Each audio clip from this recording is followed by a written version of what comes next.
I need to focus. Here we go. I'm doing this with no beat. I ain't even finna say turn it up in my headphones. I ain't even got the beat in my headphones, man. I'm doing it all natural, man. All right. Roman took it home. Roman took it home. Goddamn motherfucker, Roman took it home. Cosby kept the belt. Charlotte took the title. Rousey broke Alexa. All hail the women's idol. Adam lost the crown. Ricochet the one and only. Undisputed pimp, still the motherfucking homies. Kyrie made Baszler walk the motherfucking plank. Ciampa still the heel king. Johnny Wrestling's fucking whack. Man, we scheduled 414. Yeah, we've been a brawl. Schedule 414, bitch. Yeah, we've been a brawl, player. Woo! Woo! All right. That's gonna be challenging to. I'll put it together. I think I was a little off beat in one or two parts, but I'll chop. You're gonna challenge. Chop and screw. Is it gonna be chopped and screwed? You're gonna we're challenge gonna figure something Patrick's level of highness. Well, I was about to say yeah. How about this? All right, everyone, be quiet. All right, here, check it out. What about this? Ha! Roman took it home. Yeah, Roman took it home. Goddamn motherfucker, Roman took it home. Cosby kept the belt. Charlotte took the title. Rousey broke Alexa. All hail the women's title. Adam lost the crown. Ricochet's the one and only. Undisputed pimp, still the motherfucking homies. Kyrie made Baszler walk the motherfucking plank. Ciampa still the heel king. Johnny Wrestling fucking whack. Man, we scheduled for a fall. Yeah, we finna brawl. Scheduled for a fall, bitch. Yeah, we finna brawl, player. Man. How about this? Roman took it home. No. Right. No. Charlie Wilson shit right there. How about this? Yeah, Roman took it home, bitch. Roman took it home. That's real sexual. Damn, motherfucker. It's even too sexual for us. Roman our took it level of home. sexuality on the show. Episode 26. 27, I think, right? We are 27 years old today. Holy shnikes. 27. Is it I thought it 27? was 26. Is it 26? Yeah, I guess it's 27. I don't know. Let me look at the document. Yeah, no, it's 27. It's 27. I Holy shit. 27. All right. All right. How about I'm Patrick alongside. How about we start that one again? All right.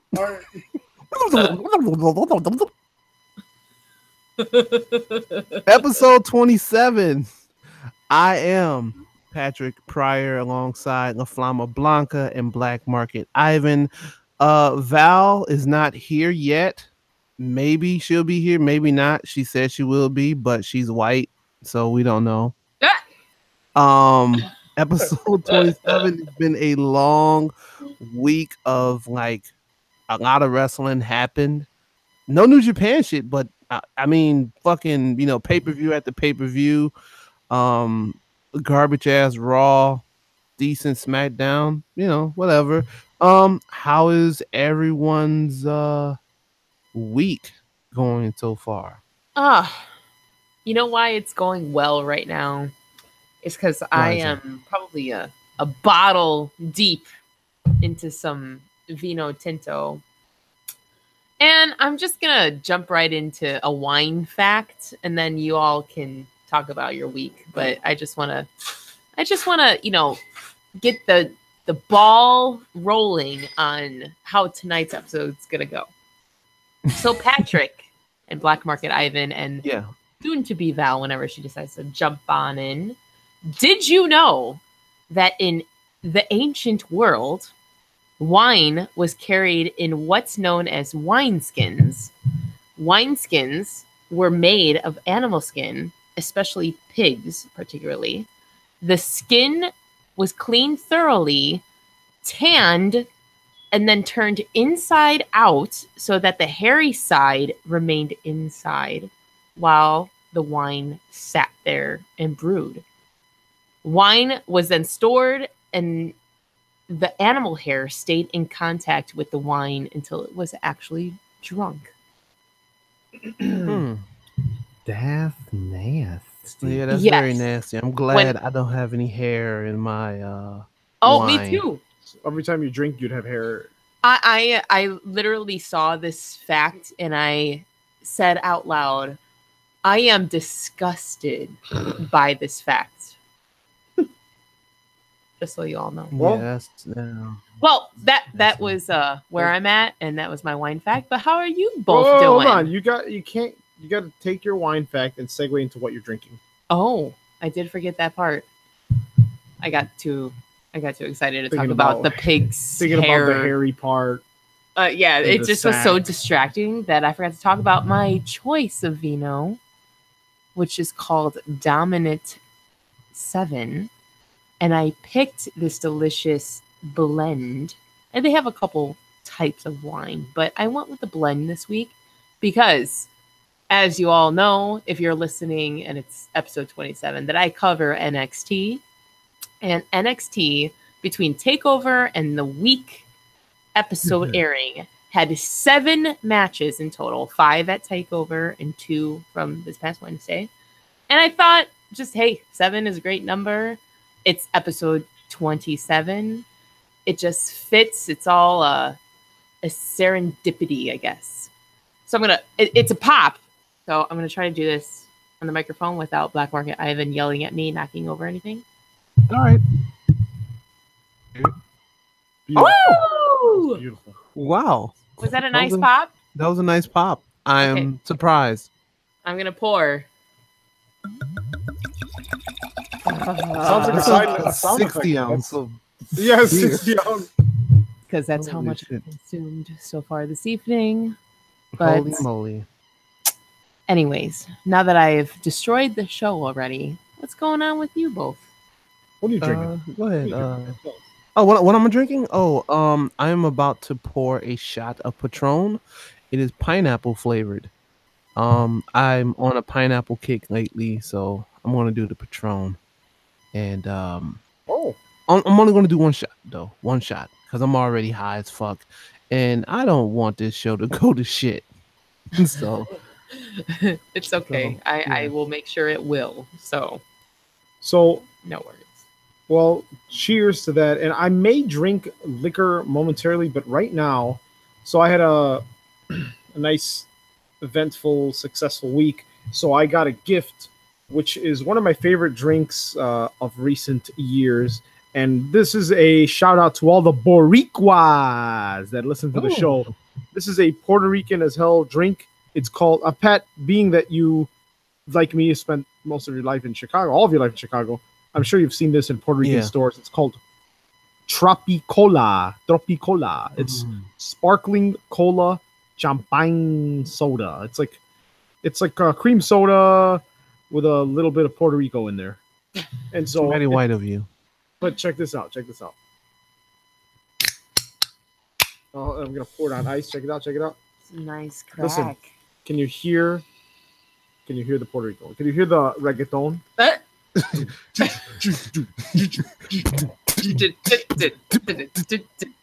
Yeah, dancing like Noah Hill did, but just slower. Yeah.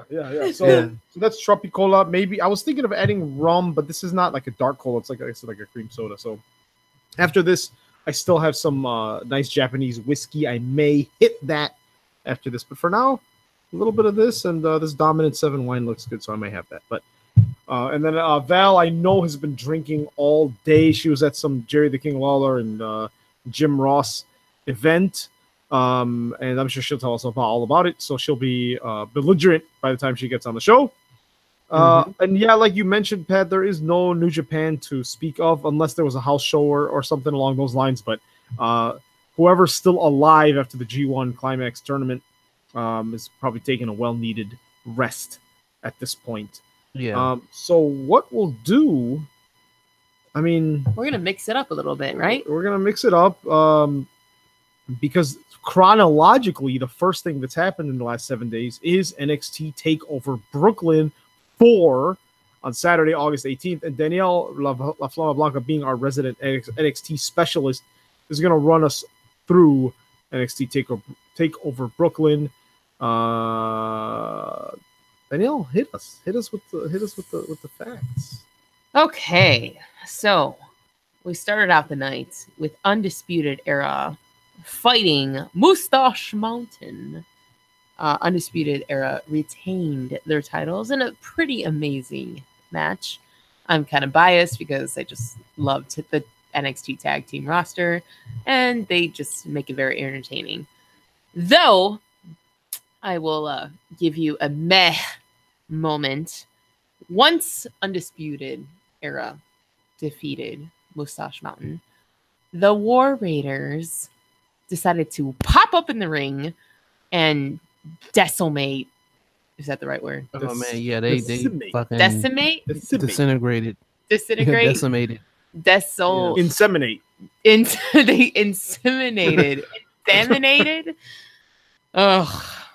Undisputed Era. It was just like a predictable moment, and it shouldn't have felt predictable for being the, this epic show. I don't know. I was just that is literally the description of that moment. But decent match. We're just gonna pass on over the War Raiders. We'll see. We obviously know that's gonna be a feud in the next coming weeks. Whatever. Over it. We follow that with the sexy Velveteen Dream versus the EC3.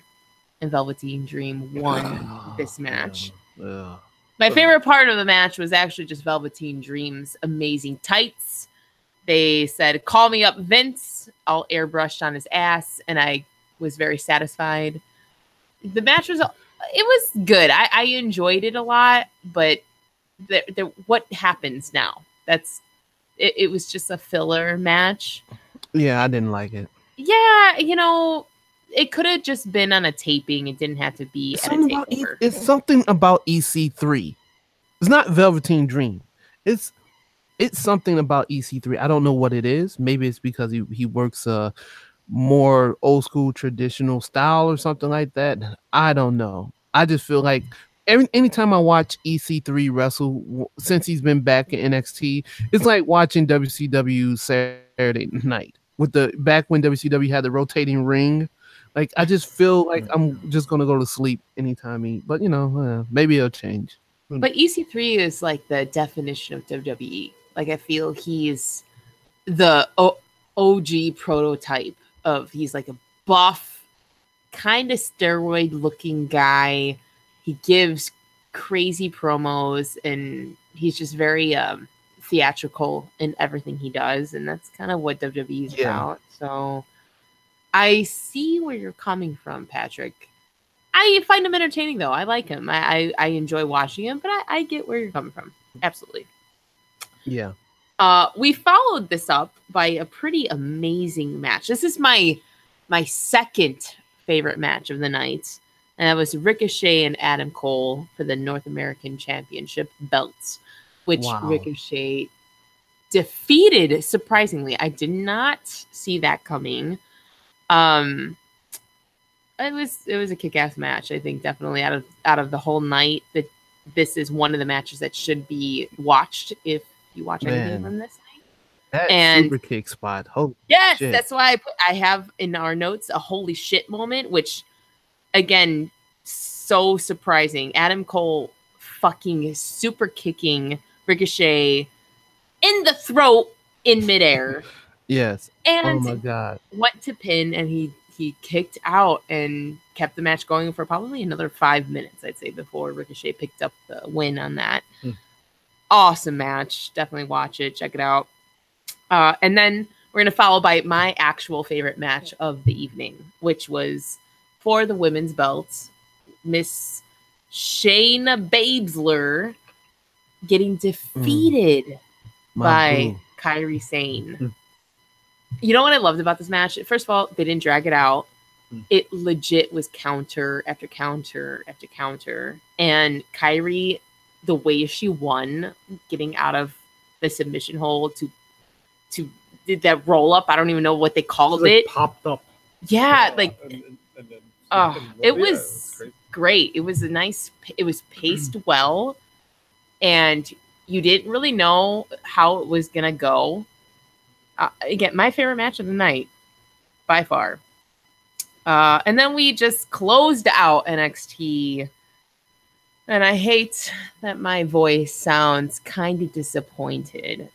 Even though I am happy that Ciampa still retains as the champion. But it honestly has been a repeat of the Takeover Chicago's previous matches, between all the type of moves they did, the spots that were happening, the crowd antagonistic vibes that Ciampa was throwing out there. I enjoyed watching it, but it was so repetitive that it's not my favorite match, and it should have been. Like the way they presented the whole night, this should have been the build-up that I wanted to watch and see play out, and I wasn't satisfied. I'm glad Ciampa retains, and Johnny Wrestling busting up his kneecap. I've looked all over the interweb and I could not find any update on if he actually did dislocate his kneecap, whatever that was, but that was the last knowledge and information I got that he did. I don't know. We'll see. I wasn't impressed. What do you guys? What overall? What do you both think of NXT Takeover Brooklyn 4? Black Market, go ahead. So yeah, I mean, so obviously the Undisputed Era versus Mustache Mountain, amazing. Like you guys said, great match, very technical. Reminds me of the Revival versus American Alpha days in NXT. Yeah, the Dream versus EC3. I agree. EC3, like, you're right. He throws big punches and in the stomp. He stomps nicely. He reminds me of The Rock before The Rock ascended into greatness. And like he's got everything, but what is it? I think he needs to be like a more defined heel. I don't know. He just, like you said, there's just something missing. He needs a storyline other than I'm just the best, Yeah. Ricochet and Adam Cole, obviously, yeah, great match. And it was good. It was good to give Ricochet the belt, and that allows Adam Cole to do more. Yeah, Kairi Sane versus Baszler, very good. Like Danielle said, succinct match, short enough. Kairi Sane, got a little crazy, which was good. And yeah, very clever pin. And as I was telling Danielle, like, my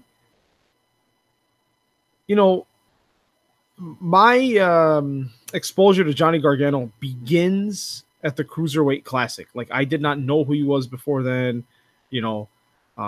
so literally, like, Cruiserweight Classic, his match with Ciampa, and then them as DIY. Like, that's the whole lifespan of Gargano to me. Yeah. And what the character he is for the last year, I am not empathetic towards him at all. I don't care about his struggle and his mopiness and him being emo as hell. I don't feel the storyline at all. I don't feel it. I'm not like yes, when Ciampa threw him into the screen in Chicago last year in 2017, that was like, oh my God, but it was cool. It wasn't like Gargano is just like a weakling, and and his wife, they're making her weak as hell too. So I don't know, man. I think he should be a scorned man and pissed off, and he is, but he's just this like weak little guy with a stupid theme song. I don't care about him. So them making Ciampa stoop down to his level, and I don't know. I think Ciampa's just like it's like Triple H being in a feud with Fandango, and I'm not talking about talent. I'm talking about in terms of the character. So I don't know. Yeah, it was fun. It was a fun match. It was a cool ending to the show. I'm so grateful that Ciampa did not lose his belt. I would have been really pissed off because I think he's the greatest heel right now in the company. Mm-hmm, but what do you think, Ben? overall, I give the pay-per-view 3.5 out of 5. I really enjoyed Undisputed Era against Mustache Mountain. It's going to be interesting to see what the War Raiders, what they're going to do. Like I said, they fucking killed. Was that? I think that was Roderick Strong.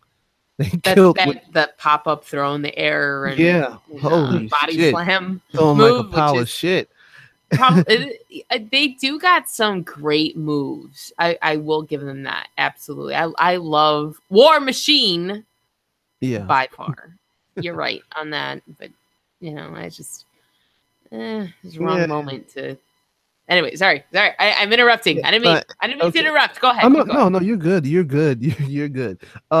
Once again, like I said, Velveteen Dream. I don't think he was the problem with the match that they had. It's just that I don't like EC3 now. I don't know what happened between him, his last run in not NXT, Impact, which was crazy compared to now. Like all right. The perfect example for EC3, he reminds me of what Bobby Roode is on the main roster. So I guess Ricochet against Adam Cole, like I said, to me, probably the second best match of the night, tied with Babesler and Kairi Sane. Like I said, insane spots with Ricochet, the over the Hurricanrana outside was crazy, and once again, like we said, the super kick to Ricochet, that's something that people are going to be talking about for years. Like, they made a moment, and that's one, like, when I saw that shit, I was like, I was high, and when he did the super kick, I got sober. That's how good it was.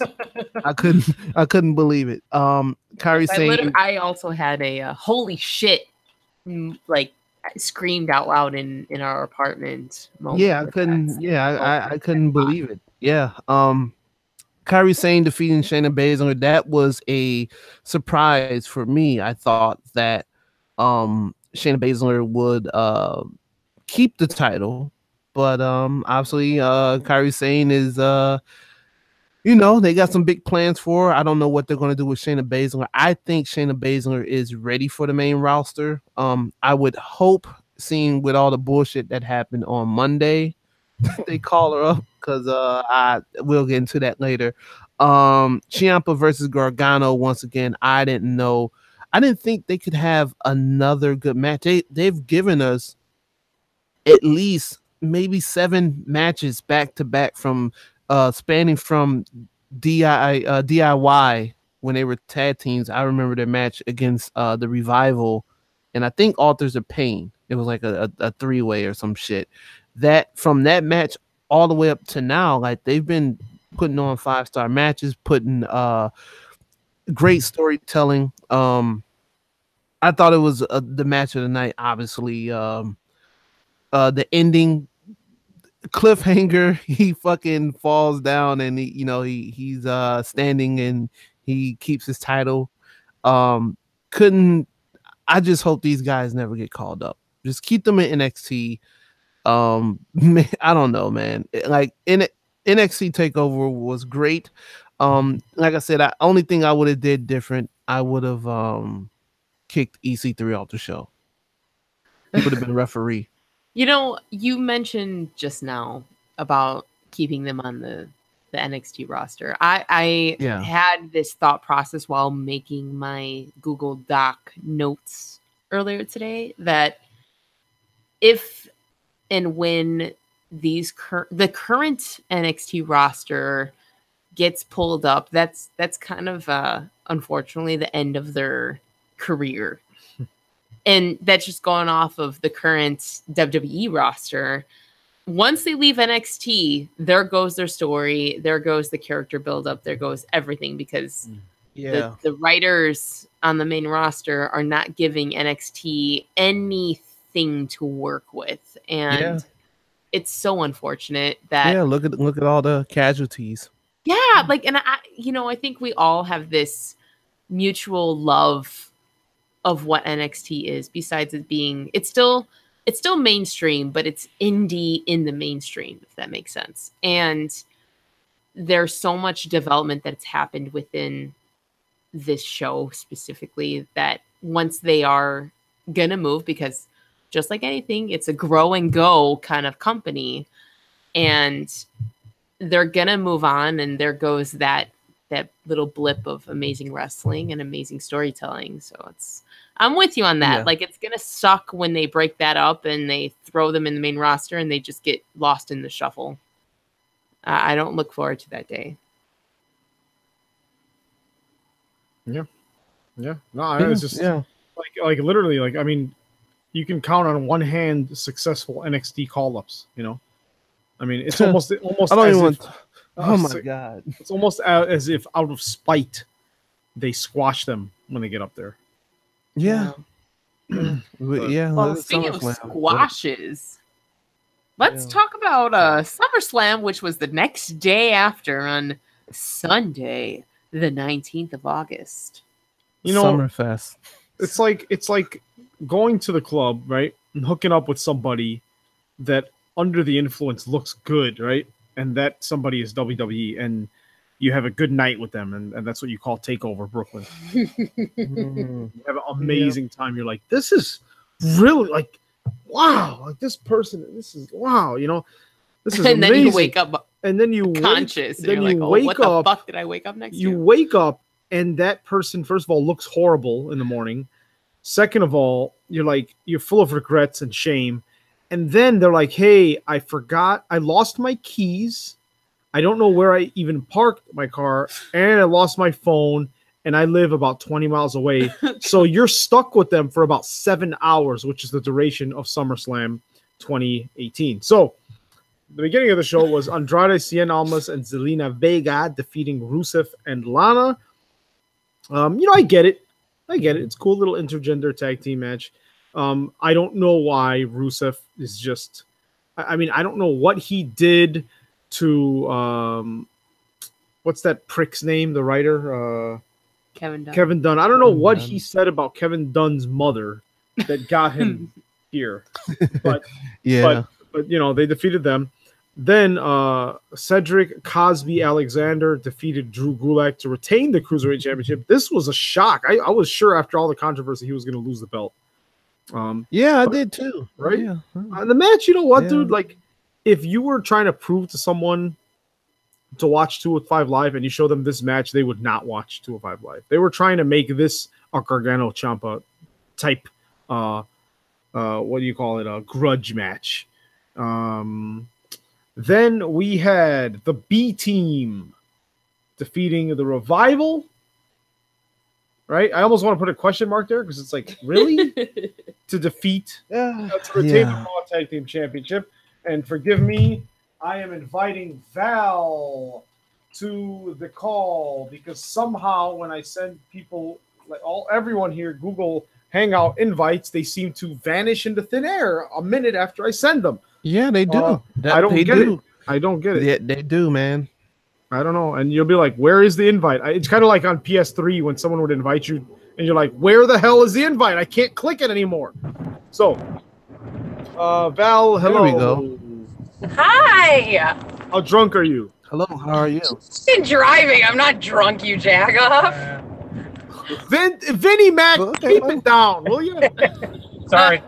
Keep it. Everyone, welcome to the show. Our I am drunk. guest in 27 episodes, Vinnie Mac. Hello, everyone. Not 10. I am drunk. Vince's He could be Vincent Kennedy. King Lawler Mac. We're not saying it's not, but we're not saying it is. So In the title, I'm going to put featuring Vinnie Mac. Hopefully we can get some cheap Patrick, hits off you of that. better, and all you people listening, you better give us a thumbs up and review and 5 stars. We kinda might get a shit. cease and desist. You guys need to give We us some might get a iTunes review. Or I'm going to give you a thumbs up the old.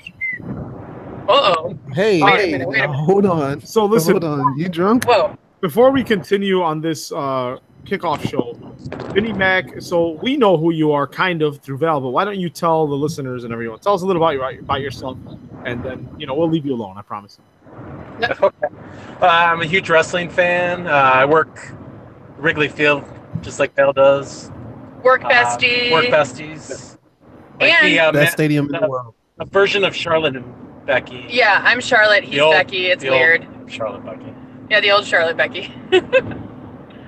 Nice. So Wait, does that mean you? That's about it. I mean, Wait, I'm a movie buff. Yeah, he's a movie buff. He and I played hooky at work, but the Cubs know we called in Cubs. Because we went to go see Jerry the King Lawler and good old Jim Ross do their thing at Zany's tonight. It was pretty rad. Yeah. Yeah. If you've seen me at a pay-per-view, there's a pretty good chance you've seen Vince because he and I are the turnbuckle tag team. We like to sit ringside turnbuckle preferably, but we like Vinny, wait a minute. Hold on. You're not the guy with the long hair that brings his mother everywhere, are you? no. That's you know what? Not at all. That is not Vinnie Mac. Although that individual has a name very similar to somebody we all know and some people love. Do you know what it is? What's that? It's Simon. Simon. Oh, that's a good name. Oh wow, That's a good name. That's a good name. Okay. You So know you're what? not. I immediately enjoy watching him on the screen. Yeah, Just except for the because fact that he he's- was wearing. Except for the fact that he was wearing sunglasses through all of NXT Takeover. Yeah. I know he Anyways. was. I was like, he is sitting in our seats and he's wearing sunglasses. What the fuck? All right, so wait a minute, Vinny Mac. Hold on. If you're not him, you're definitely the guy with the Affliction shirt that always dances when Brock Lesnar comes out, right? No. But that guy, I see him all the time at shows, and I believe his name is Mike from Okay. the suburbs of Chicago. So He's okay. from Chicago.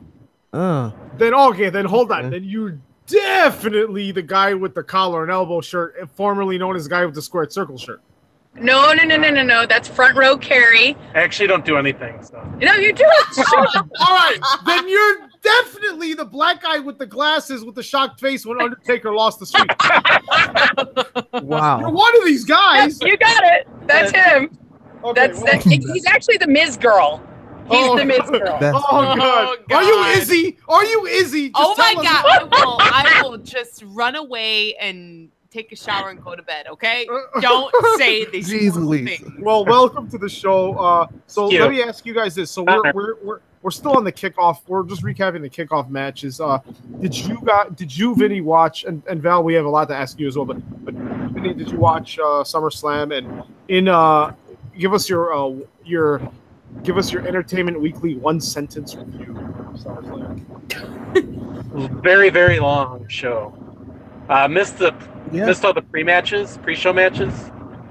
No. We saw the Gulak. Yeah, we saw a little bit of Gulak, who should have won. Who should have won? The belt. Not Cedric Cosby Alexander. So are you telling me that it was a surprise that he No! Oh no! Inappropriate. So No. here, we're gonna We, continue. Go ahead. We were at the SummerSlam party hosted by Kevin Nash. So Oh How about yeah, this? that's right.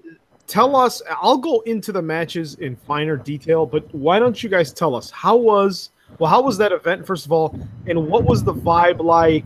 Were people like groaning and moaning at some of the lower parts of the darker parts of the show? What was the overall vibe? Was it a good time? Tell us about it.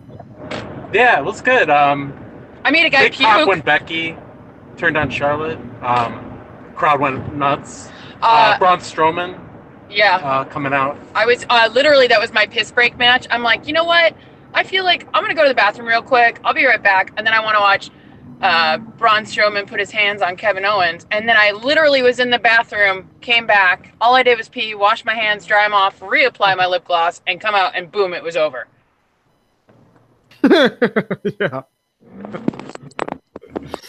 Yeah. Yeah. That was. That was like click. It was the wrestling version of clickbait. Oh, yeah, it was terrible. But I think it's like overall, it was really fun. Kevin Nash, super. He's really into roller derby, and Vinnie Mac loves movies, so they talked movies. Kevin Nash and I talked roller derby. The crowd overall was pretty cool. Yeah. There was a table of people that were fucking awesome, so I bought them all shots of Malort. Literally, one dude immediately went and puked, and then Cosby the chain reaction of vomiting in the bathroom at Duffy's. So my apologies to the cleanup crew. But yeah, it was and had a very large tab because I didn't realize that we were there for 19 hours. I mean, I don't know if 19 hours is an exaggeration or not, because that's very possible. I mean, we were there for like 19 hours. I think even after a while, Nash was like thankful to not be at SummerSlam, that he was with us. Wow. Too many neckbeards? Yeah. No neckbeards? Okay.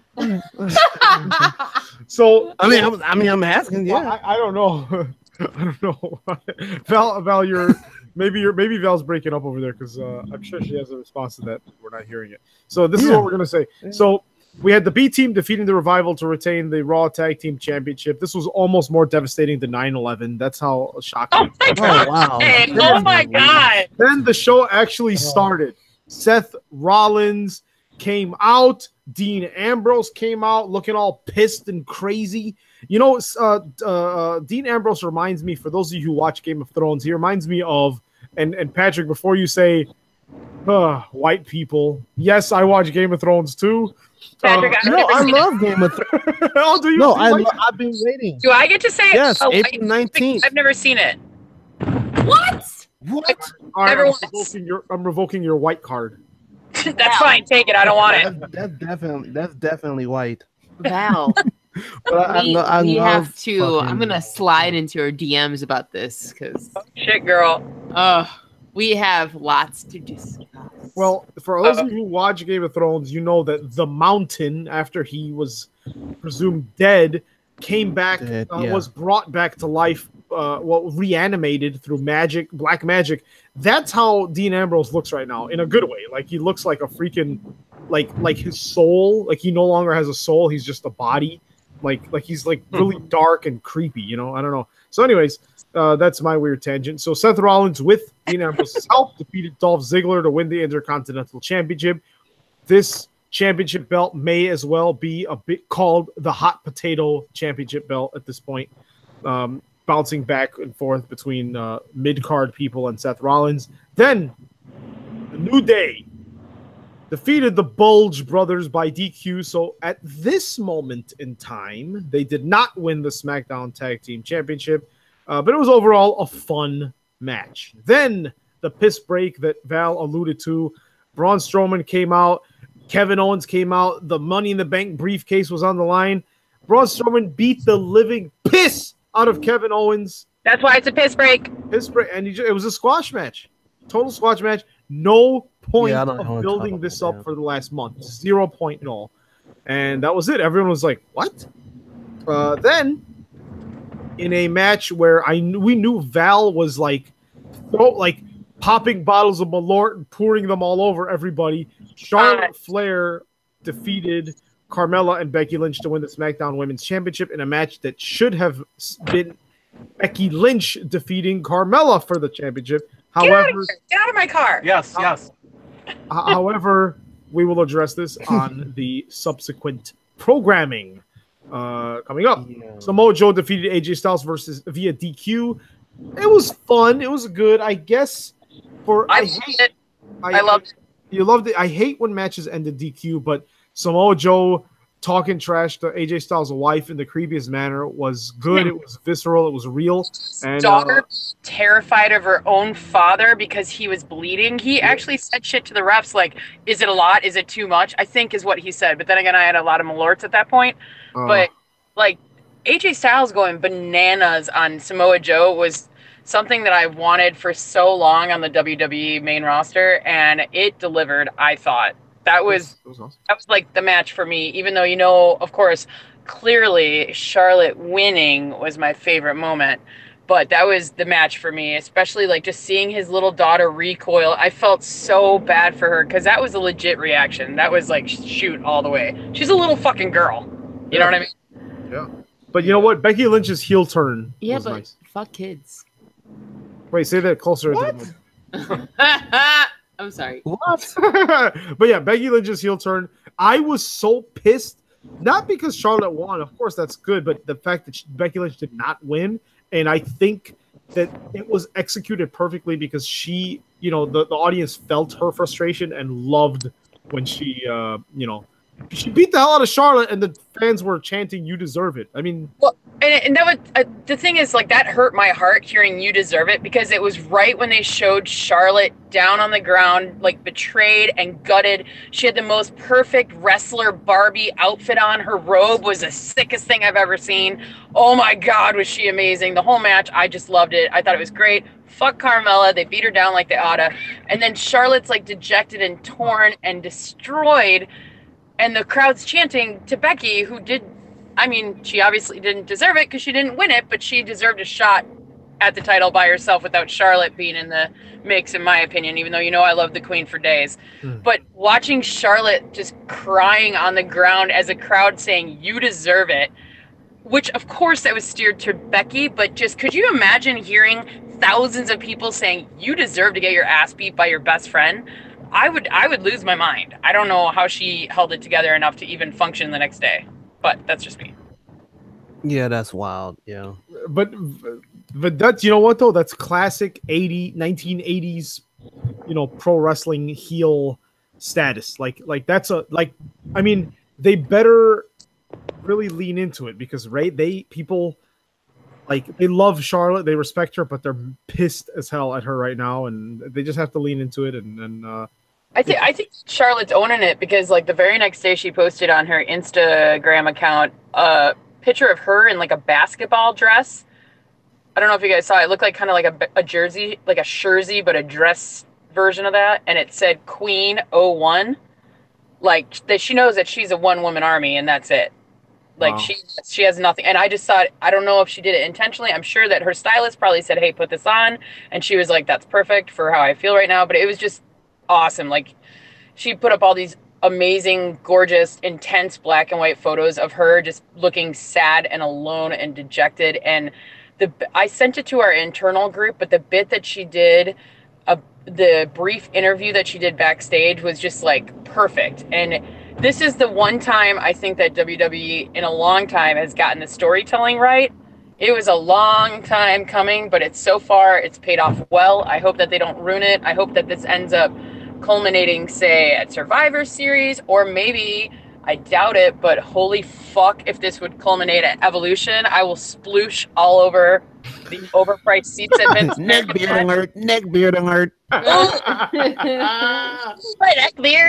gonna Lady Mark all over the place. Ooh. Yeah. God, I don't even want to think about Evolution because of some matches that we'll get into that later. We have already been looking at tickets today, and I'm upset because they're not supposed to go on sale until tomorrow, and they're already on sale today. What the fuck?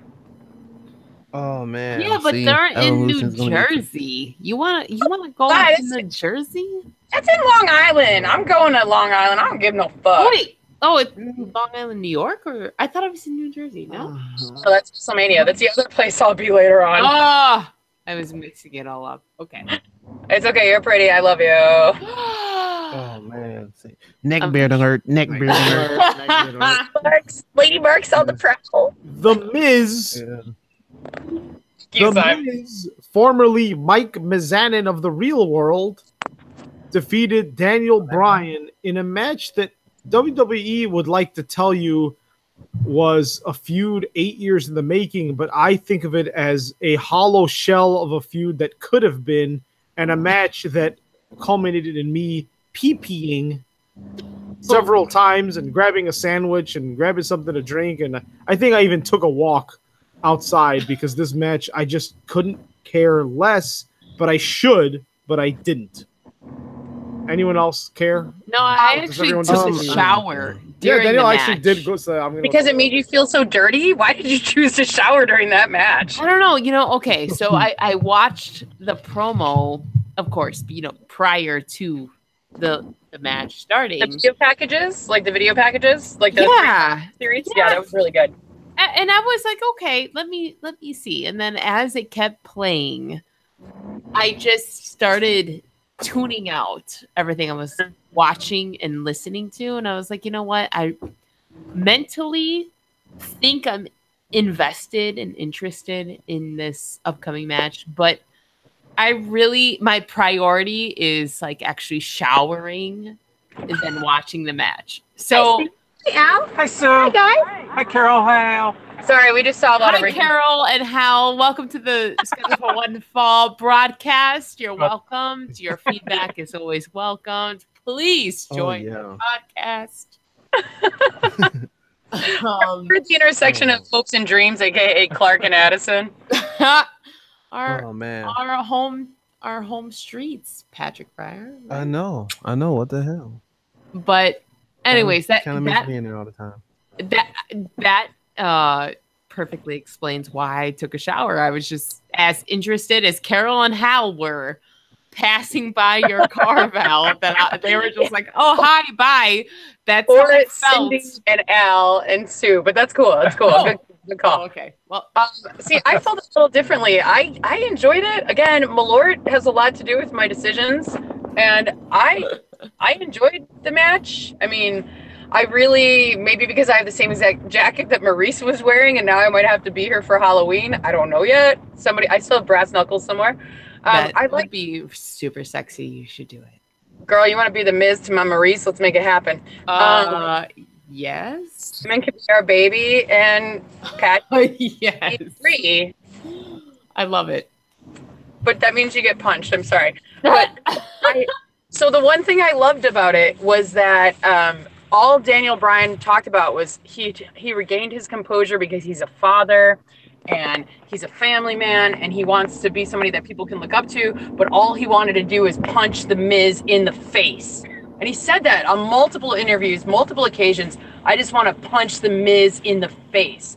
And that was like my favorite part of this match was, ironically, the Miz is the one that punched Daniel Bryan in the face and took him out and won this battle. And it's because he cheated and because he was deceitful and he was everything that Daniel Bryan hates about the Miz. That, you know, he was more concerned about looking good to his Hollywood friends and blah, blah, blah.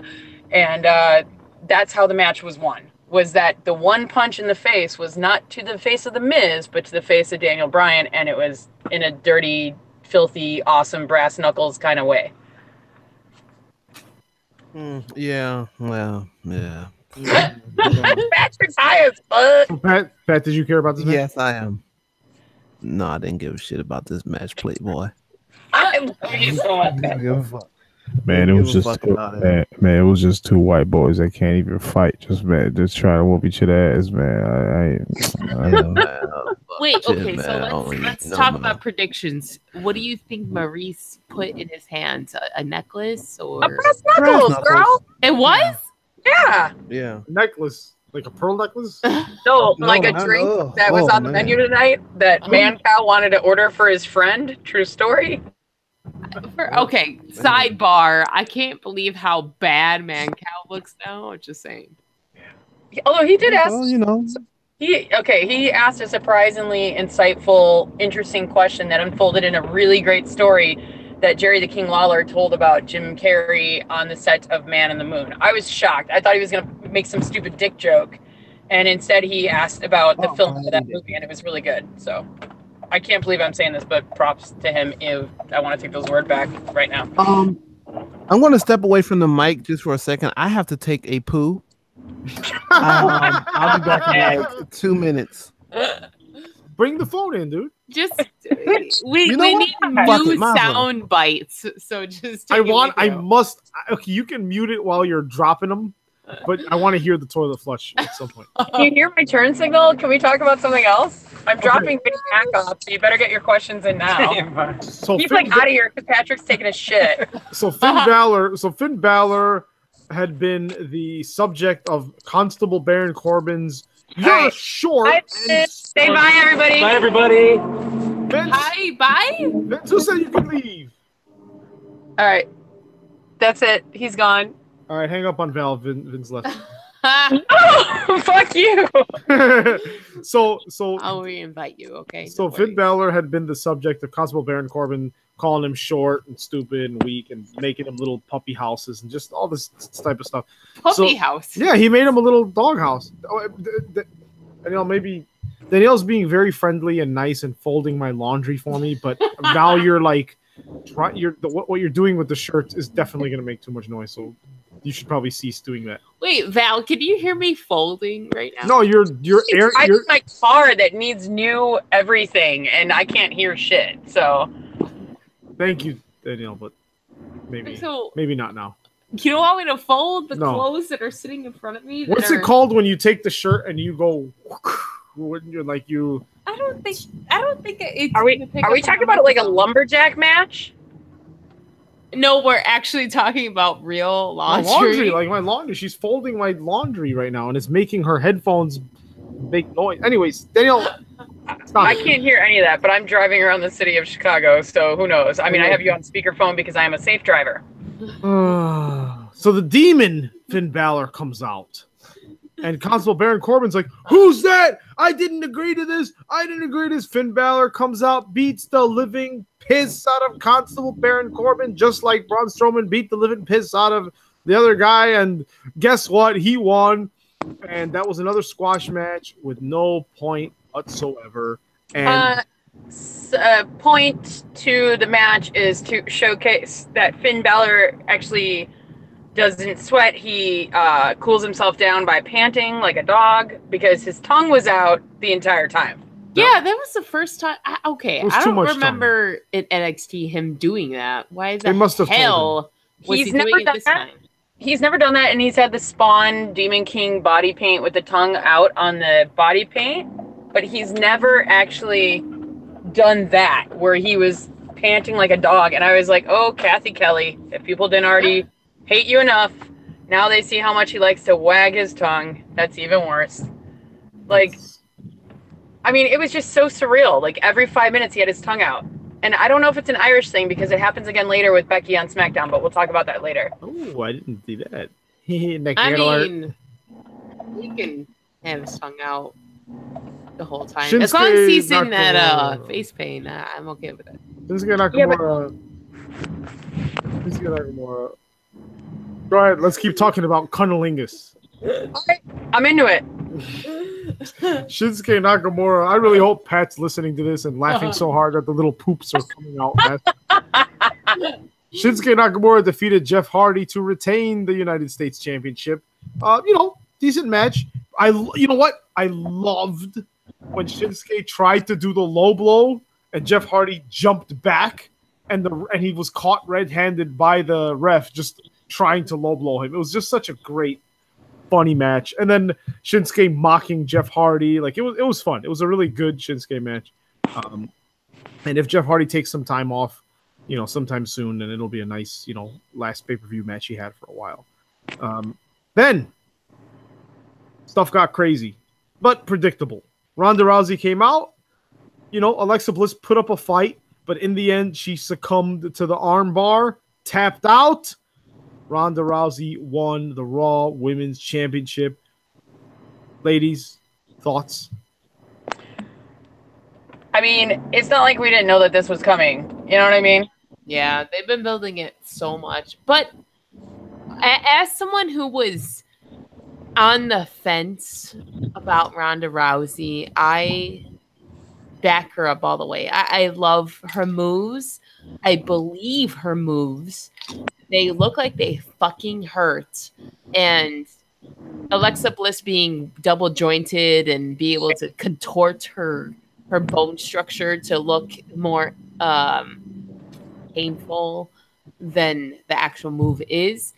It was entertaining, and I'm glad to kind of see what Rousey will do with the storyline of the next. You just like her Black Swan eye makeup. Don't. I was trying to forget about that. The makeup artist in my real life version of who I am was cringing at every visual element that I saw on her, and I just want to speak to the WWE Glam Squad and why the fuck they're doing that to her, because you were okay with Becky's unibrow? I mean, come on. I cannot. I mean, I'm all about being experimental with your makeup. That's what I do. I like pushing the envelope when it comes to that shit, but I think that Becky's eye makeup actually, and I think Ronda's also, it looks really awesome, but for for photo, not for film. If that makes sense. Exactly. Like there's got to be an angle. There has to be certain lighting involved. There's a concept. Gorgeous.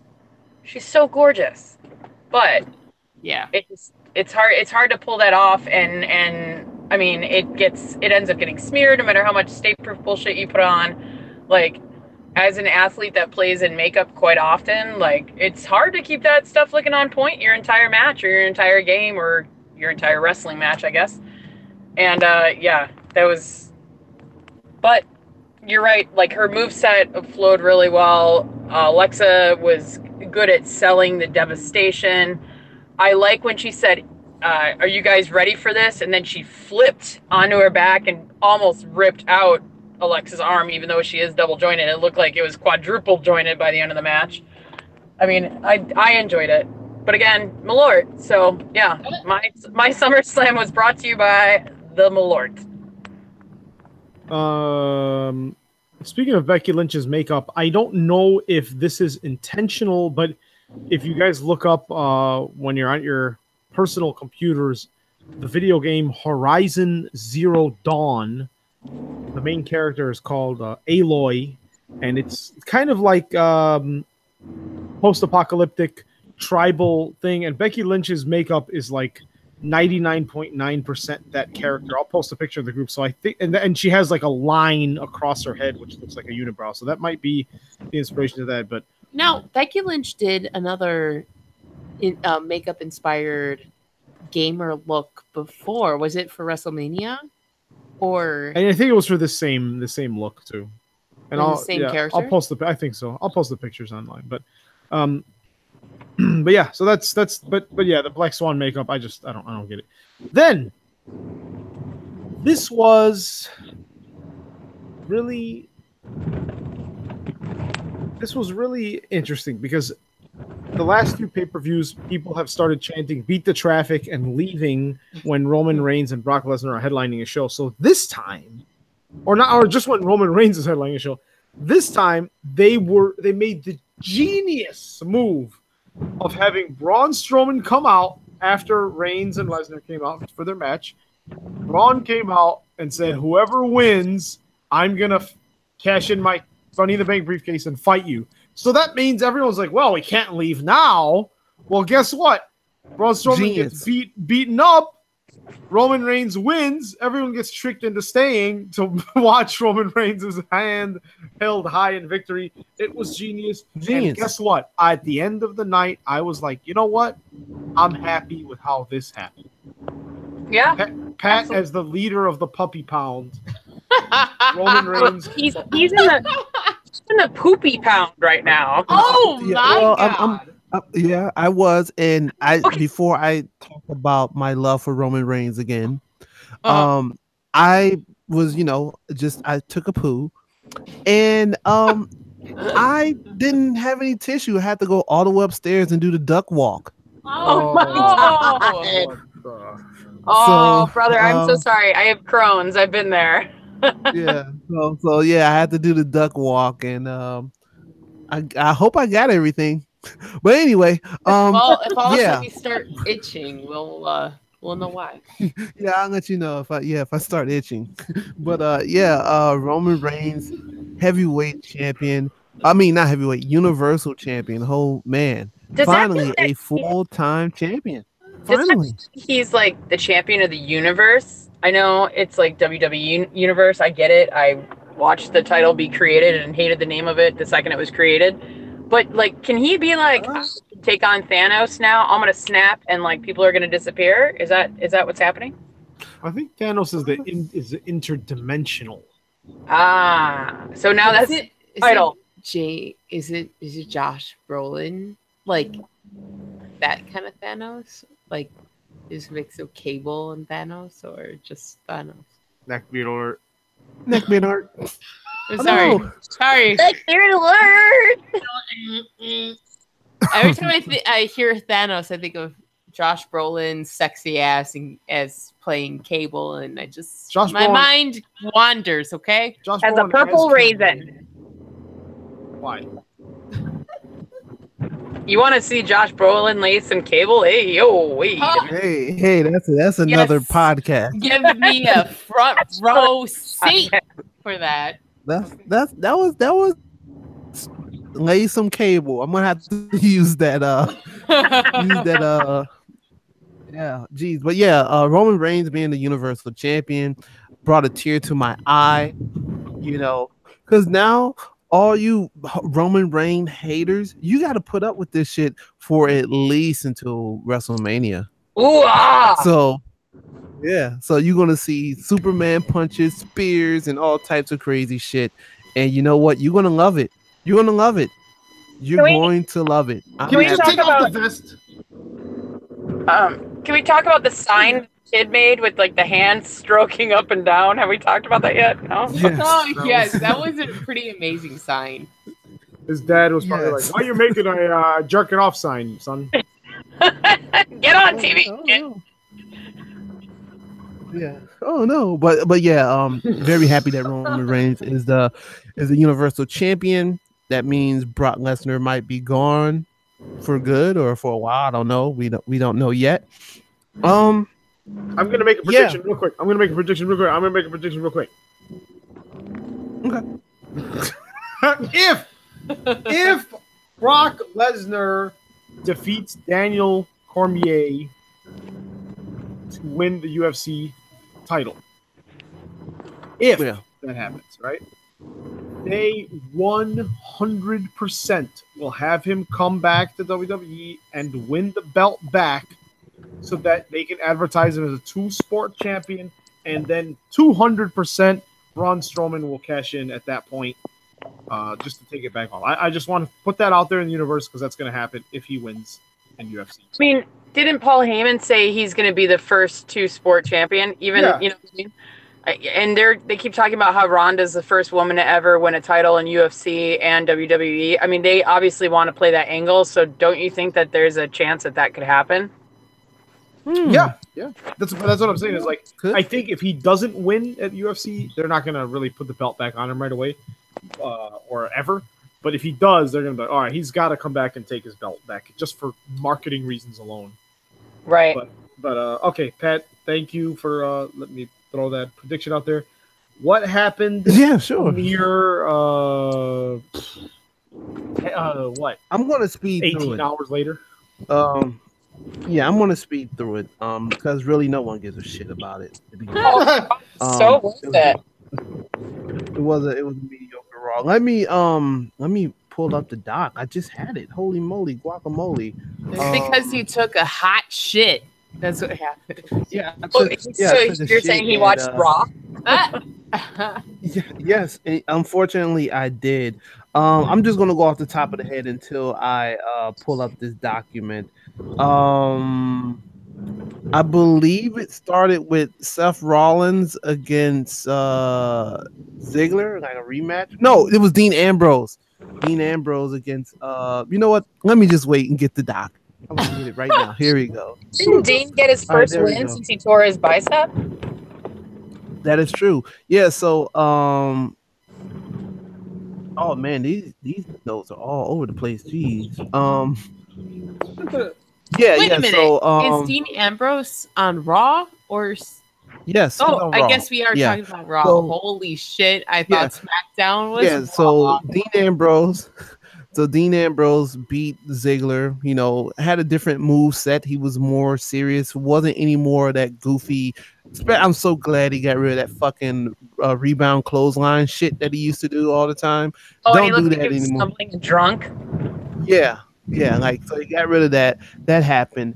Roman Reigns gave Finn Balor a title shot.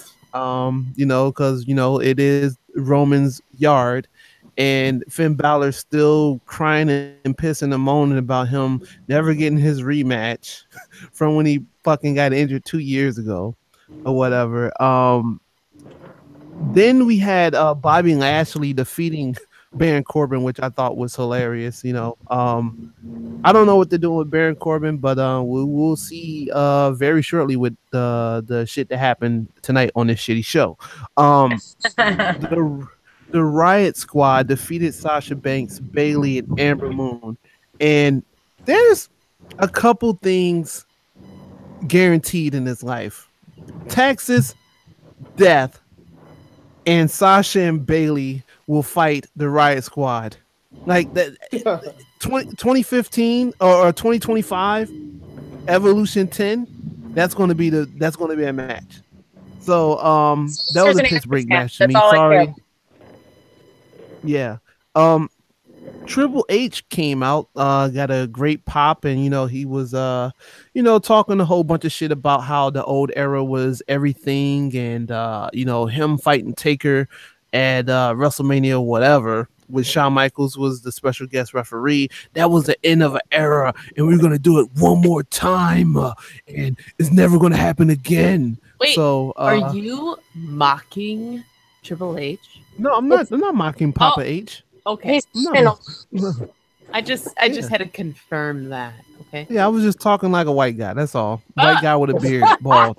But so they basically hyped up their super show down in Australia, where it's gonna be fucking old ass Taker against Triple H, who's like ripped. Then we had Elias come out and got interrupted by Kurt Hawkins, which I thought was hilarious. He got some what's that, offense? Got some offense in, and of course Elias beat the shit out of him. Oh, and look at this. AOP, Authors of Pain, they defeated Titus Worldwide for the 18th week in a row. So we call Authors of Piss.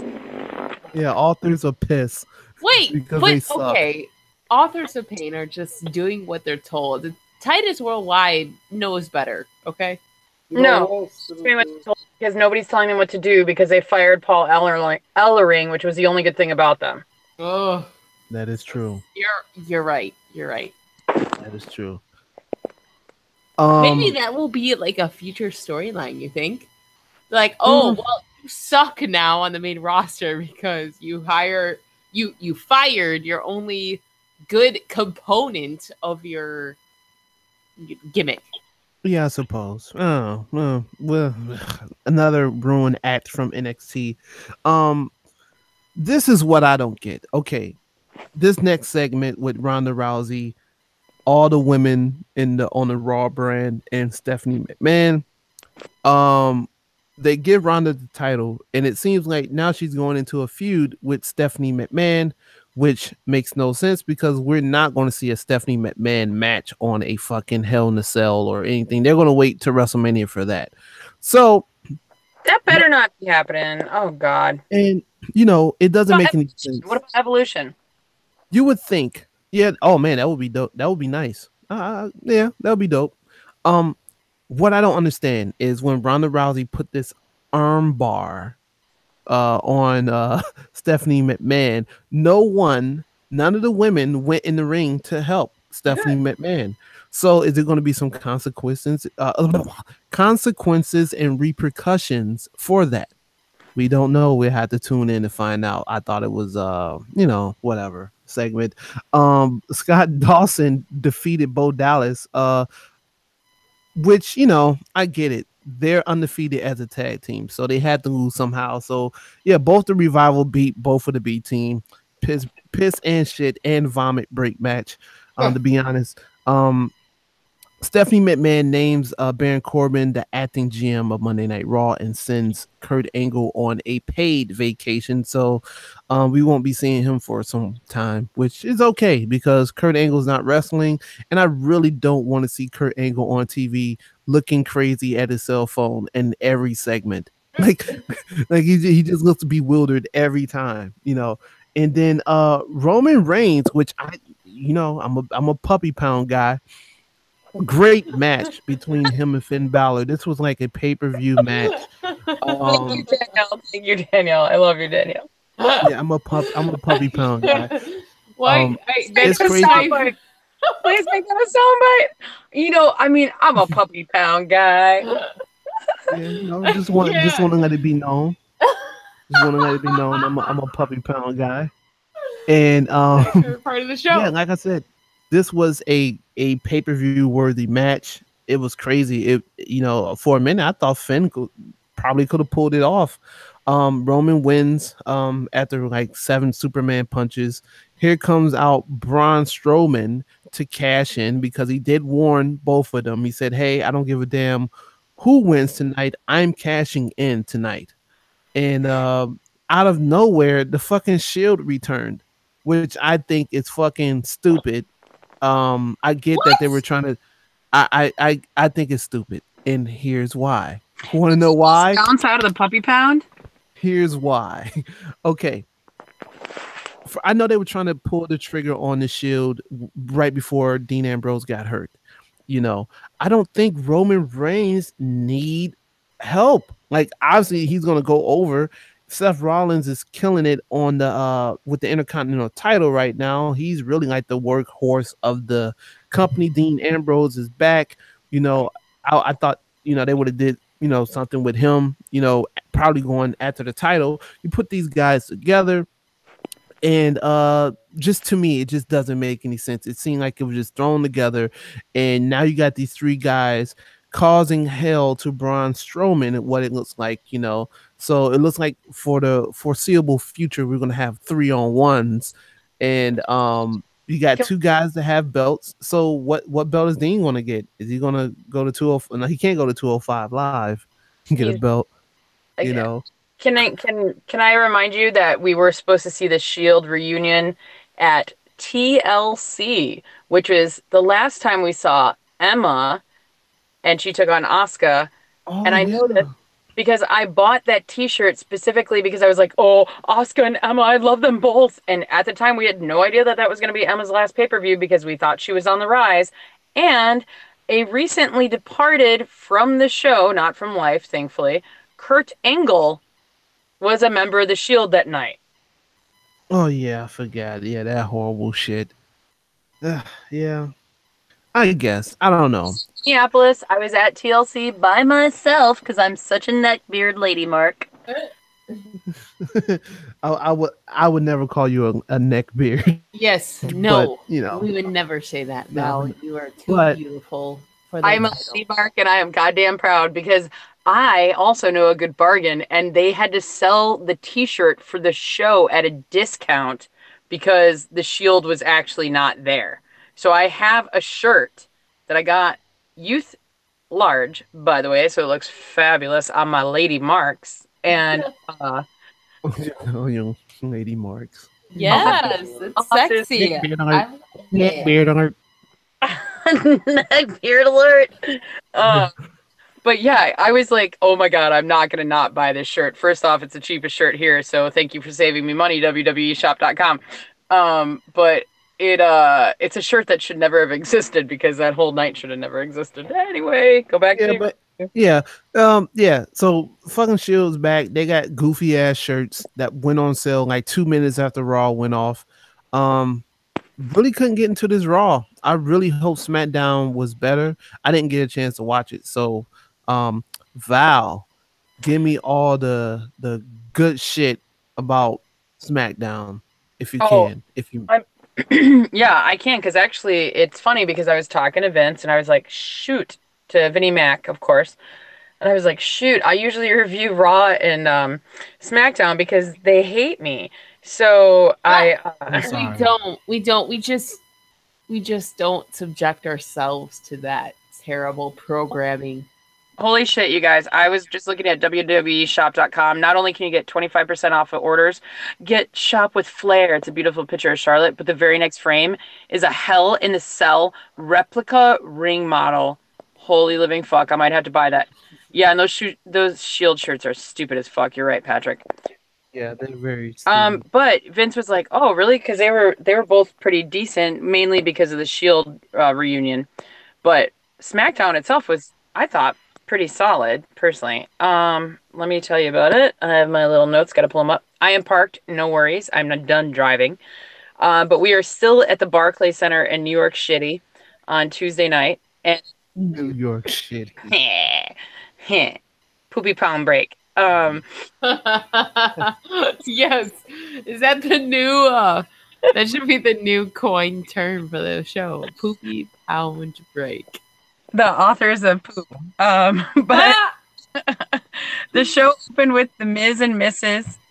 in the center of the ring, where the Miz tragically had told us that he had to retire from, him and Maurice being choked up, and the Miz, his voice cracking every word he said, and then he said that he needed to retire from his storyline with Daniel Bryan. Whoa, you swerved us, Miz. So Daniel Bryan comes out, Maurice cuts him off, and oh shit, it's time for Bree mode. Free mode. Meow, meow, meow, meow, meow, meow, meow, meow, meow, meow. Oh, whoa! There is like an echo like crazy. I don't know what's going on here, guys. Holy moly perfect. guacamole. Because that's how Bree's song is. So that was amazing. So Bree mode punches the Miz, like seriously punches him, which is appropriate because she did it without brass knuckles. The two of the hottest reality TV stars, and by that I mean Miz and Mrs., get all sorts of pissed off, and they confront Paige, who mentions that he is not actually done with his Daniel Bryan bullshit. In fact, the two of them will be facing against Bella Fella and Brie Bella herself at Hell in a Cell. So that's a match we have set up. The thing that's cool about that is that we're getting closer to intergender wrestling. And it's interesting that Vinnie Mac, not my work bestie, but the one that owns the WWE, he has entrusted Miz with such a great responsibility, because that's going to be 2 matches now that Miz and Maurice were intergender tag matches. So interesting. And the last one was against, not so newlyweds.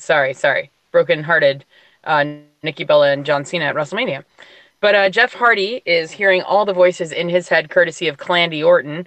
But Randy Orton is, instead of hearing voices, he's hearing kicks to the dick courtesy because there's just not enough dick punching these days now that AJ Styles and Shinsuke Nakamura have moved on. Hardy goes to dick kicking country, basically. The match ends in DQ because of said dick action, and Hardy goes ballistic. They fight all over the world, except for in the ring, of course, and this ends up with Jeff Hardy beating the shit out of Orton, who's laid comfortably and scoots on top of a table for him. He starts beating the shit out of him with this bizarro random handheld camcorder, because apparently it's 1998 and that's what people are filming with in the audience. And so Hardy climbs onto this random piece of equipment, and I don't mean Orton's dick, but he does soon enough. It was so Orton covered his dick. Orton covered his Randy, which is appropriate since there's all that controversy going on with Randy Orton shoving his hand down his pants and shaking guys' hands. I'm shocked that WWE decided to do a dick angle with Orton, personally. But Hardy, yeah, it's surreal. Hardy swanton bombed onto Randy Orton's penis, and I think I got pregnant in the process. It was a waste of my time, but that was the worst part of the night, in my opinion. Renee has her normal hair back and her usual spot. She's not on the commentary crew. She is interviewing the bar backstage, and the club shows up with some pretty terrible accents. I don't know if that's what dating Nia Jax does to you, but the one that's taller without the abs had a really terrible British accent. And then the creepy abs show up. I'm told to look at them and touch them. I feel very uncomfortable. Cesaro says some terrible line about Ed Sheeran, how even Ed doesn't like the club. He prefers the bar.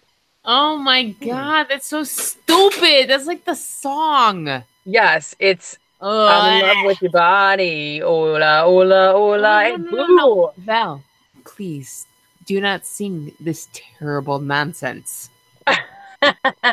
My notes say boo, I say boo in all caps. Naomi comes out, which is I was happy to see her because I was worried that something bad had happened because she hasn't had a match, or I don't know, I forgot about her almost, I miss feeling the glow. So did the Iconics. Kay asked Royce to name something that is loud, overrated, annoying, and has flashing lights everywhere. Peyton replies, Brooklyn, to get some heel heat, some serious heat fire there. And apparently that's actually the answer to what is a dumpster fire? What? What? What? What does that mean? Yep. I don't know. This was their promo. Turns out that Meltzer's favorite Aussie is actually facing Naomi. So Peyton Royce and Naomi did the dance in the ring. Naomi is outnumbered here, of course. So as you would expect, Billie Kay makes her presence known, distracting her to Peyton Royce's advantage, which then Royce put Naomi into a fisherman's suplex. I love that. I love that move. Holy living fuck. If I was actually wrestling in a ring, I would use that all the time. It's a beautiful suplex where you like hook your opponent's leg, hence fisherman. You have him hooked. It's such a good move. And she completed it with a bridge, which was really nice. She took the 3 count and then immediately sticks her tongue out at a down Naomi. Why is this a trend? Why is every fucking wrestler wagging their tongue? What the fuck? Neckbeards love it. I guess.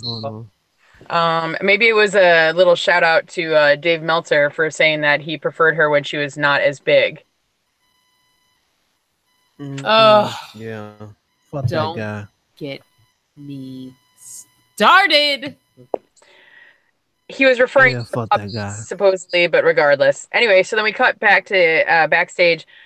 For some weird reason, as Biggie's getting his rib taped, Biggie's eating Chinese ribs in the locker room, and Kofi's asking about how his ribs doing, and he's like, "Well, I prefer them with collard greens." I was like, "Wow, okay." That's but racist. The new day. Yeah, surreal. But Kofi's crop top is amazingly short, and it showcases his oiled up abs, much better than the creepy club abs. He also points out that Brooklyn is where they began their historic 483-day reign as WWE's longest running tag team champions. And then did you know that poor little lass kicker, Becky Lynch, is so alone in the world? She has her own locker room? Who knew? She's crying about how she gets Never knew that. She has her own locker room. She can eat her food in peace. Yeah, she can eat all her quinoa. So she cuts this like really impassionate promo, right, about telling the world why she turned on Charlotte and how she also has a new shirt, where she did anyway. I just looked. It was on the front page of WWEshop.com. Relentless. So that tells me that they're kind of putting stock in her, that they gave her a new shirt and they made it the page holder for about a day and a half.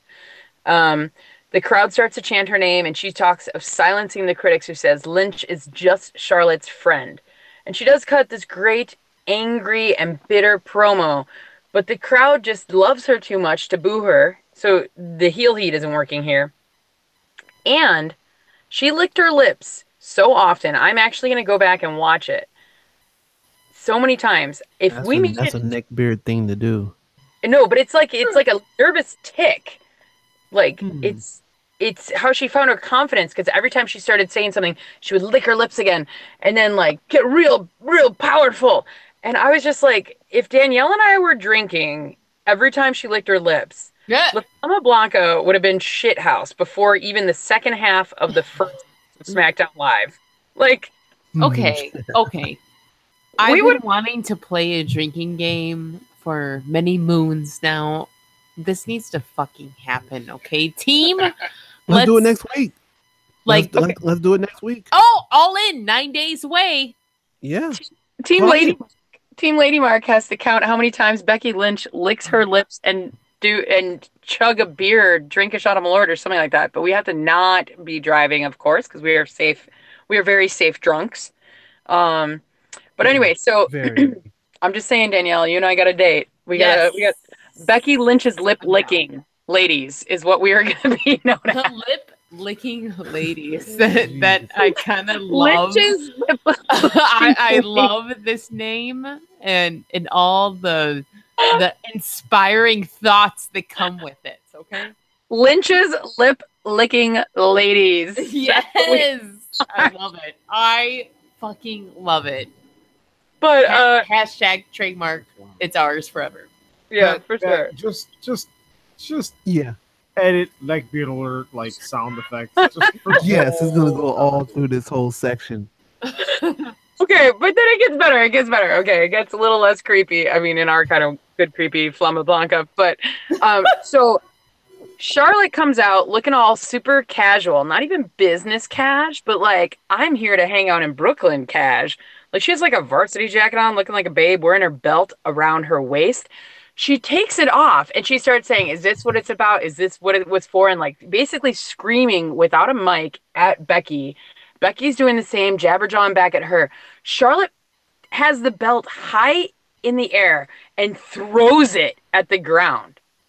Like, just threw it on the ground. Like, fuck you. You think this is so worth it? This is what I think of you. Oh, it was perfect, I thought. It just escalated this feud just a little bit more. She took off her sweet varsity jacket that she was wearing, like, rips it off, runs to the ring. They beat the hell out of each other so much that Becky tries to run away at a certain point. Did you notice that? Did anybody notice that? Which kind of like surprised and disappointed me. Maybe she's trying to say that she's still a face, but she has heel tendencies. I don't really know, because she tried to run away. Out comes Paige. Out comes the entire SmackDown Live women's roster from the locker room. Hey guys. No, this is it's really good. It's really good. This is, I think, and not just because I love Charlotte, I think it's like a decent segment. Especially, you know, when they usually just try to bring out all the women at once for no reason. This was like, it was really good. Like, they were cool. The screenshots like looked pretty intense. Yeah, no, it was actually really good. I mean, it was, I don't want to say my favorite segment, but it was right up there. And the crowd like starts chanting, "Let them fight." So Charlotte breaks free, like, to spear Lynch into the turnbuckle, and I just like started thinking, like, holy fuck, when was the last time there was a women's brawl like this in the ring? Like, has there been? Like, a lot? I mean, when? Oh, like that? I don't know. I can't remember the last time. Yeah, I mean, it was really intense, and it was a legitimate... It reminded me of that recent locker room clearing brawl with Roman, where we were just like, damn, that was like legit shit. But it was Becky and Charlotte, so it was better. Sorry, Patrick, I love you. The crowd starts cheering for Becky. Charlotte spears Bex through the ropes, and then this was the one moment that was not cool. Charlotte just like throws herself awkwardly at Becky, and other than that, it was perfect. Oh, and by the way, Asuka's there. Who knew? Well, Where? Great, I forgot all about her. Yeah. And so now that we see Asuka, let's cut to a commercial break. And surely we will return to watch the rest of the melee ensue. Nope.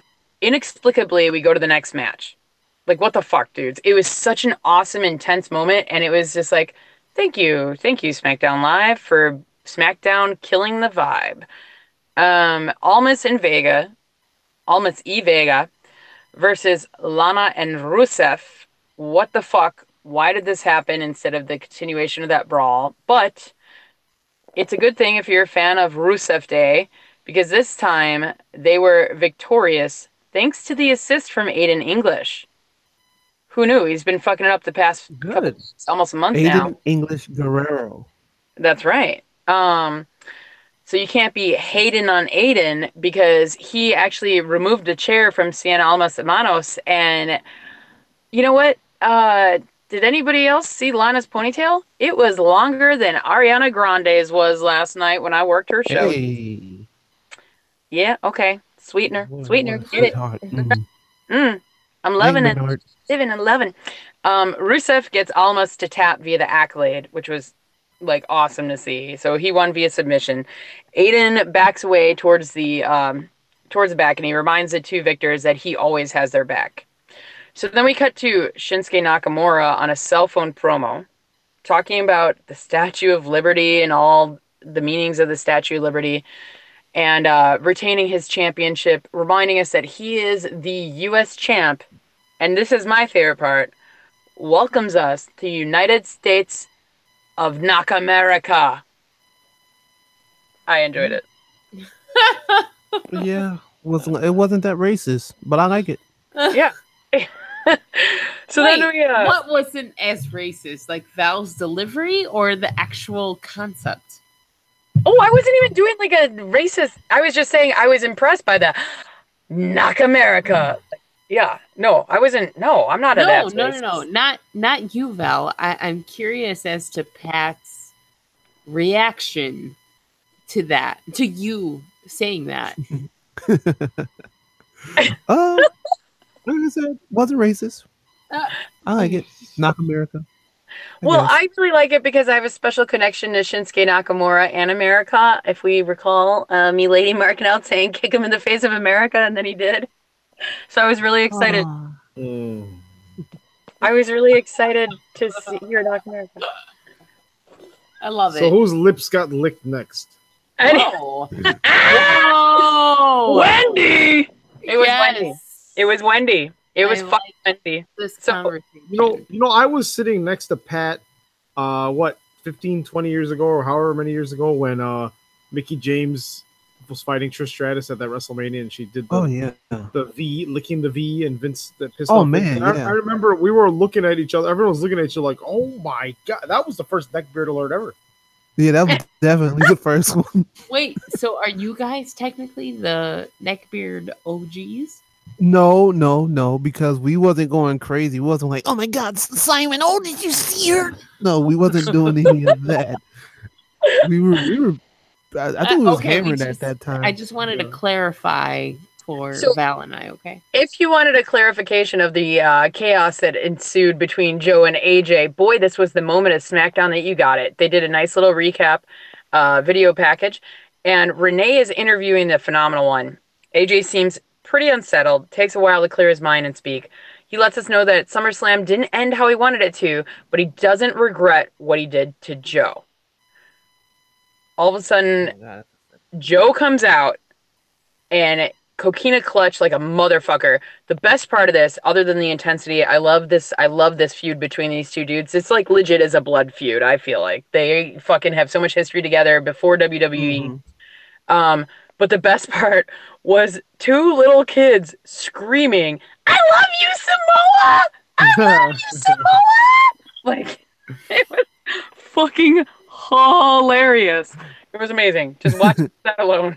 Totally ruining the vibe, you know. He's like, everyone's like, Joe, you know, like he's about to choke out the champ that runs the camp. I love you, Samoa! Like, it was so good. And then shit gets weird. And Samoa Joe turns back into the fucking psycho that I love about him. Oh my God.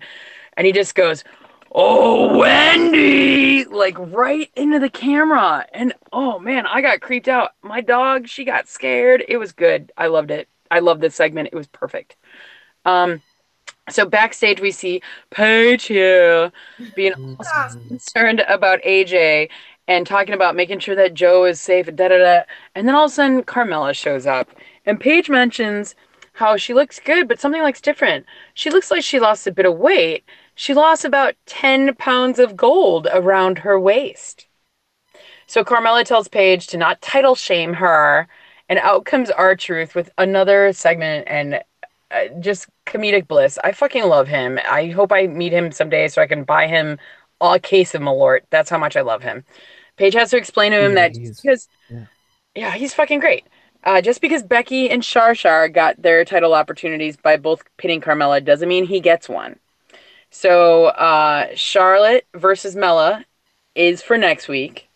And Carmella leaves a little happy but disgruntled about this. Like, she's excited. But then you can hear her off screen saying, "Let me go, Truth." And Paige says, "Put her down, Truth."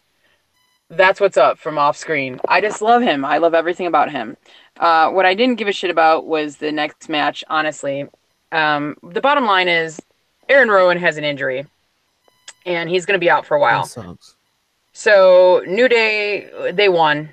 There you go. They got them titles one more time for the five-time SmackDown Tag Team Champions. There you go. That was SmackDown. I hope you enjoyed it. I definitely did. I don't know. Watch it for the brawl and for the Joe AJ segment. That alone was so worth it.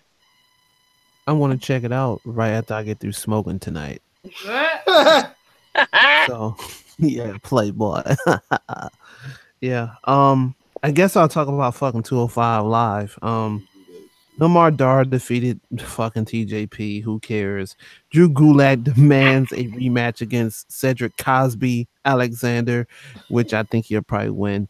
Surprise. And the Lucha House Party which is very racist, defeated Buddy Murphy and Tony Nese, which was actually a great fucking match. I was very surprised at Tony Nese. Like, I knew Buddy Murphy could deliver, and same thing with the Lucha House Party, but Tony Nese definitely surprised me. The cruiserweight Buff Bagwell, remarkable. If you get a chance, just skim through that match. But yeah, that was about live, nothing important. Who cares? I'd rather know about NXT any fucking way. Okay, so it was a night of post-match interviews from last night's or Wednesday, the 22nd of August, and there was 2 matches of the evening. So I'm gonna talk about the matches because we know about what's going on with the promos or interviews, I should say. So they started the night out with Bianca Belair, EST, fighting Mrs. Villain, aka Deonna Purrazzo. No. She's on her own. She was there before him. Come on. True, but I did love that one of her main moves, well, not her main moves, but in the beginning, she did pull out a Marty move with the standing on her head and doing some headstand kick situation that Marty does. And it was a nice little sweet moment. So the Virtuoso paid tribute to the villain. I love it. Yes, so I enjoyed it. And it wasn't a squash match. She stood her own ground and gave the EST of NXT a run for her money. It was pretty awesome. I loved it. I can't wait for her to be fully part of the NXT roster. It's happening. We just have to wait for them to confirm it all. But for the record, Daniel, if Vinnie Mac was still in my car right now, he would say that that's his girl. He fucking loves Deonna Purrazzo. Like, we go see Shimmer all the time, and she wrestles there all the time, and he loves her. He wears her shirts all the time. Like, he's so excited. He was like, "Did you see my girl on NXT?" I was like, "No, I was working Ariana Grande. Sorry." So she was awesome. Like that. If you watch this past NXT, just for the dark matches that they showed, it was worth it. Like that, she is awesome, and I'm so glad they gave her a nice little spotlight to show her off a little bit. So I look forward to seeing what NXT will give her and what she does. But okay, so we follow up with a shit ton of post interviews, and I'm just gonna kind of skip over it because that's where I'm at mentally and physically. So I just want to kind of talk about the last match and the only match, the other only match, because there was only 2 matches for the night, and it was Pete Dunne versus Zach Gibson, who was part of the UK tournament. So I only seen blips of that, and I only saw small clips of him, and actually being able to watch a whole match of Zach Gibson was pretty amazing versus Pete Dunne. Pretty phenomenal match, and I'm honestly surprised that they made it not part of Takeover. So, I mean, obviously, you know what's going to happen. Pete Dunne won for the belt. He's not going to give it up here. They're going to wait until they're in the UK to actually have him lose this belt. We all know this. But the match was, it made you second guess on if he was going to lose it. I will say my favorite moment of the match was there's this brief little double crab slap. So they both get in this lock hold that was a crab move, and they start slapping each other upside down. It's pretty amazing. I can't describe it verbally. You just have to check it out. And I'm just gonna finish it off with the grossest moment of the night, which is actually at the end of the match when Pete Dunne won. But he won prior to him winning, I should say, is there's this moment where Pete Dunne is gripping the ropes with his mouth, and Gibson kicks him and kicks the mouth guard out of his mouth, and the camera kind of zooms in because we obviously know Pete Dunne's character always wears his mouth guard. He cherishes his mouth guard, and they definitely emphasize the importance of the mouth guard. And Gibson grabs it, holds it up, starts sweating all over it, and looks like he's going to throw it out into the audience. And then Pete Dunne does this nice finisher. And they just finish it off with, after Pete Dunne obviously wins, he grabs his fucking mouth guard and puts it back in his mouth. And I wanted to throw up. I was very happy, of course, about the win, but it was nauseating at the same time. But anybody else watch NXT from this past week? I mean, we all know it's all the dark matches from Takeover, but did anybody catch it? What'd you think? Well, no, I didn't really give a fuck about it. Yeah, I was more in Ariana Grande, but I think you should never come watch me play roller derby because I've definitely dropped my mouth guard on the floor and put it back in my mouth. No, that doesn't bother me. The only element that bothered me was that this fellow wrestler grabbed it and he was holding it, and you saw all of this gentleman's sweat dripping onto the mouth guard.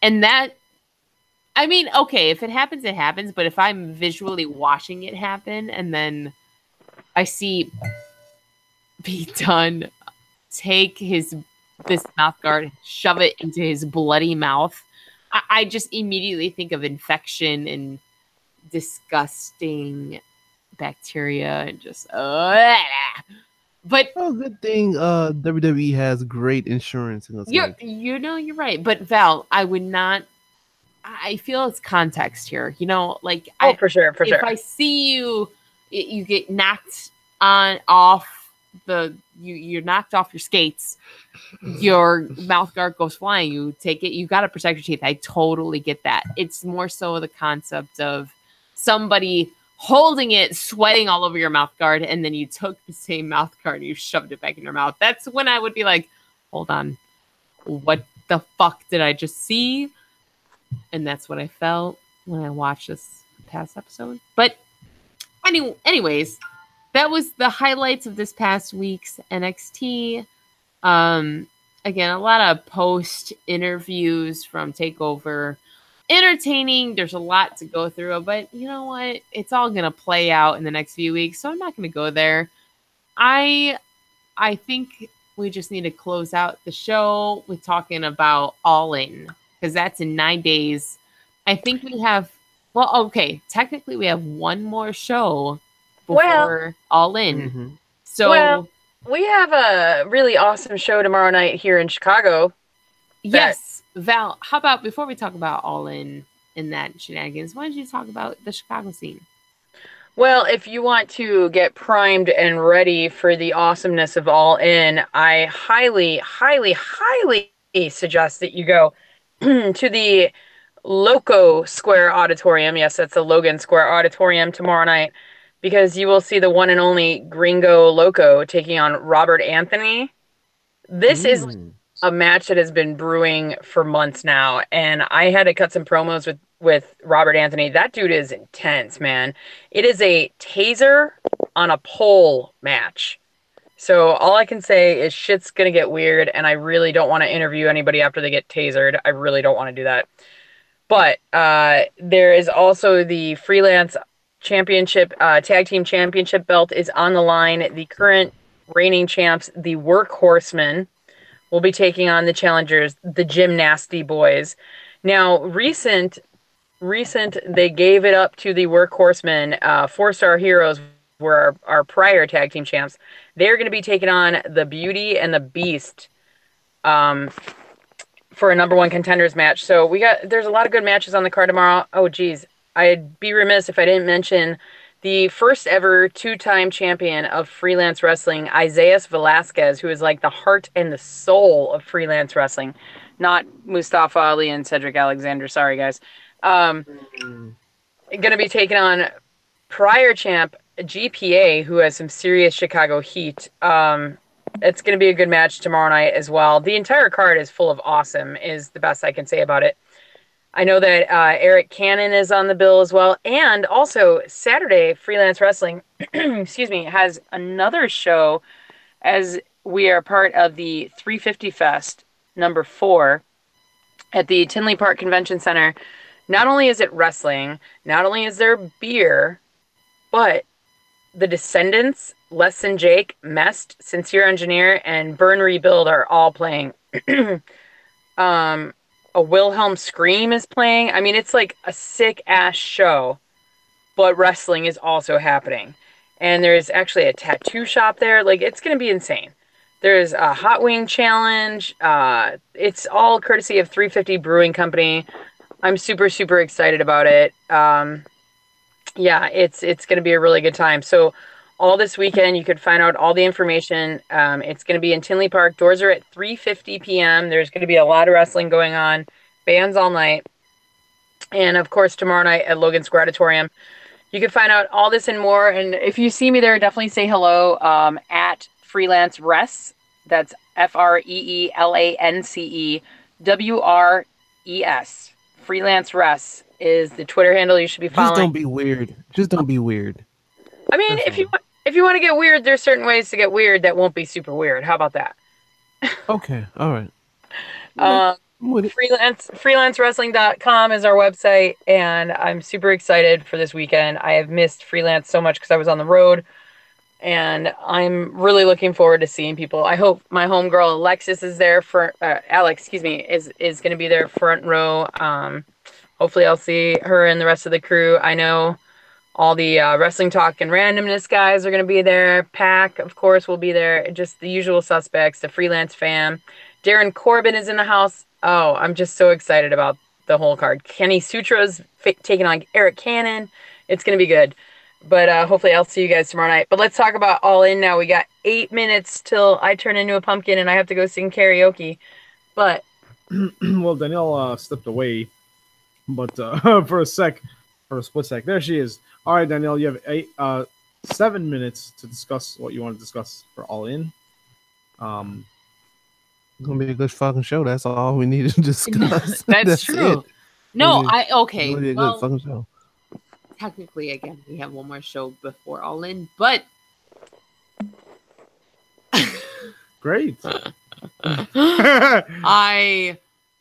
I'm speechless as to what I kind of want to say right now. I lost my train of thought.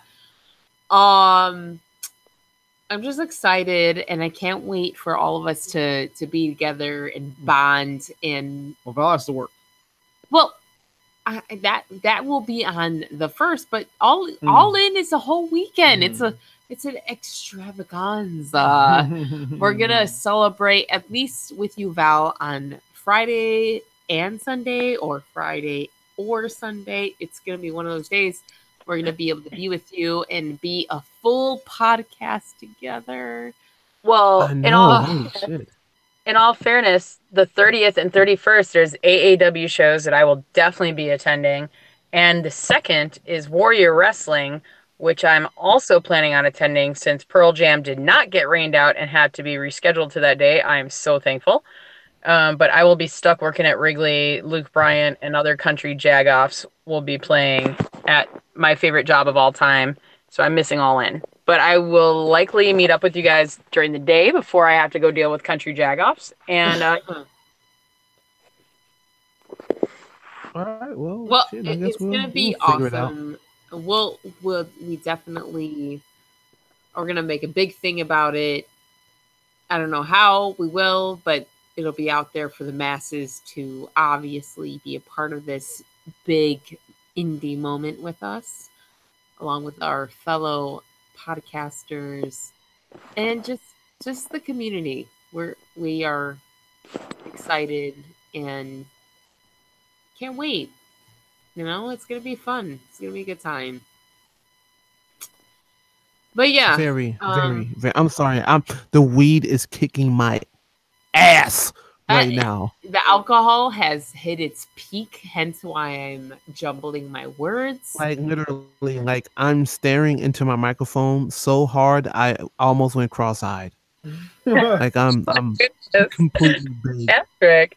Well, is this when we decide to call it a day a few minutes early so that Patrick does not go cross-eyed into his microphone? Holy moly! Yeah, Let's do it. jeez. It was a pleasure, everybody. Thank you for tuning in.